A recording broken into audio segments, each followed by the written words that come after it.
অন্তর্বর্তীকালীন সরকার স্বল্প সময়ে যে সিদ্ধান্তগুলো নিয়েছে তা যৌক্তিক ও সময়োপযোগী বলে মন্তব্য করেছেন বিএনপির মহাসচিব মির্জা ফখরুল ইসলাম আলমগীর। তত্ত্বাবধায়ক সরকারের স্থায়ী রূপ ও দিক অক্ষবিশিষ্ট সংসদ ব্যবস্থা প্রণয়ন করতে চায় বিএনপি। কাজী নির্বাচন কমিশন সহ অন্যান্য প্রতিষ্ঠান সংস্কার চায় বিএনপি। বিমানবন্দরে তিনি এসব বলেন। যতটা না কথা হচ্ছে যে প্রচার অপপ্রচার হচ্ছে বেশি। দুর্ভাগ্যজনকভাবে এই দেশে আপনার মিডিয়া খুব ভালো রোল প্লে করে, কিন্তু মাঝে মাঝে আপনার সোশ্যাল মিডিয়া এবং অন্যান্য মিডিয়াতে কতগুলো অপপ্রচার চালানো হয় একটা উদ্দেশ্যমূলকভাবে। প্রবাসীদের প্রথম শ্রেণীর মর্যাদা দেওয়ার আহ্বান জানিয়েছে বৈষম্য বিরোধী ছাত্র আন্দোলনের সমন্বয়করা।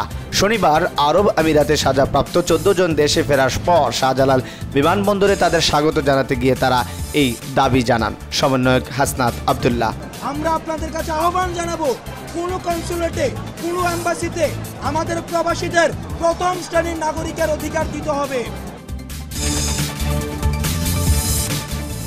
আন্তর্জাতিক তদন্তের মাধ্যমে গণহত্যাকারীদের চিহ্নিত করে মানবতা বিরোধী অপরাধের দায়ে দৃষ্টান্তমূলক বিচারের ব্যবস্থা করার আহ্বান আমিরে জামাতের। তিনি আরও বলেন, আমরা আমাদের সংগঠনের প্রতি আহ্বান জানিয়েছি, ক্ষতিগ্রস্ত যারাই মামলা করবেন আইনের আশ্রয় নেবেন, কোনো মানুষের উপর যেন বেইনসাফি না হয় সেদিকে তীক্ষ্ণ দৃষ্টি রাখতে হবে। কোনো নিরপরাধ ব্যক্তিকে যেন আসামি করা না হয়। প্রবাসেও হ্যারাস করার চেষ্টা করা হয়েছে, তাদের স্বজনদেরকে দেশের বুকে হ্যারাস করার চেষ্টা করা হয়েছে।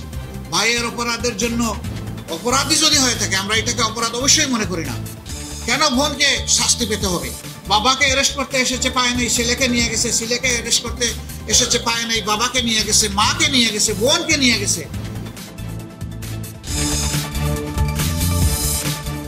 কুয়েতে বসবাসরত প্রবাসীদের যাবতীয় সমস্যা সমাধানের নিয়েছে দেশটির বাংলাদেশ দূতাবাস। প্রবাসীদের কনসালটেন্ট সেবা ও সব ধরনের আইনি সহায়তা প্রদান করবে দূতাবাস। প্রবাসীদের জীবনযাত্রার মান উন্নয়নে বিভিন্ন উদ্যোগ গ্রহণ করা আশ্বাস দিয়েছেন রাষ্ট্রদূত মেজর জেনারেল সৈয়দ তারেক হোসাইন।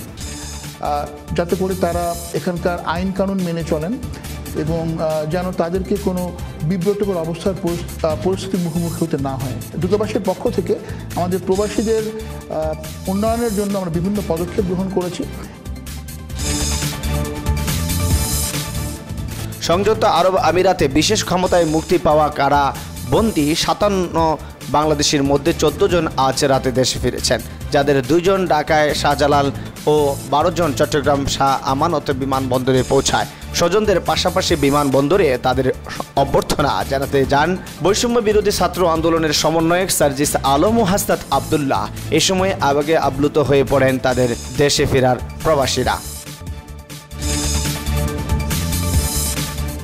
বৈষম্য বিরোধী ছাত্র আন্দোলনের শিক্ষার্থী হত্যার অভিযোগে রাজশাহীতে ছাত্রলীগের 2 কর্মীকে গণধোলাই দিয়েছে স্থানীয়রা। বিকালে পদ্মা নদীর ধারে আলুপট্টি এলাকায় এই ঘটনা ঘটে। স্থানীয়রা জানায়, গত 5 আগস্ট ছাত্র জনতার উপর হামলা চালায় 2 ছাত্রলীগ কর্মী মোহাম্মদ সানি ও কটা কুমার। তাদের বিরুদ্ধে এক শিক্ষার্থীকে হত্যা ও আরেক শিক্ষার্থীকে ধর্ষণের অভিযোগ আনে স্থানীয়রা।